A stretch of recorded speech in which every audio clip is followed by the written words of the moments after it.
আজ তো ধর্ষকের কোনো বিচার হচ্ছে না, ধর্ষণ হচ্ছে পাইকারি দরে, বিচার হচ্ছে না।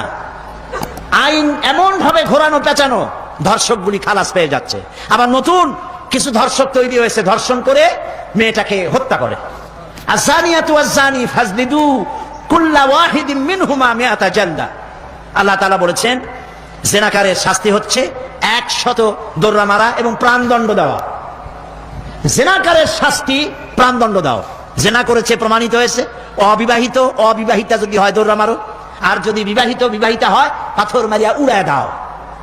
আজ তো ধর্ষকের কোনো বিচার হচ্ছে না, ধর্ষণ হচ্ছে পাইকারি দরে, বিচার হচ্ছে না।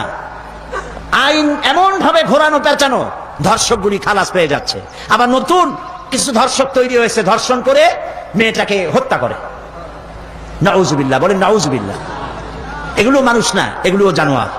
মনে রেখো, তুমি যার কারো মেয়ে অথবা কারো বোন অথবা কারো বউকে যদি এইভাবে বেইজ্জত করে থাকো, তোমার বউ, তোমার বোন, তোমার মেয়ে অক্ষত থাকবে না। এই ধরনের তাদের উপরে ধর্ষণ হবে। বলেন নাউজুবিল্লাহ, বলেন নাউজুবিল্লাহ। অশ্লীলতার প্রচার প্রসার যত বেশি হবে, জেনা ব্যভিচার তত বেশি হবে, ঠিক কিনা?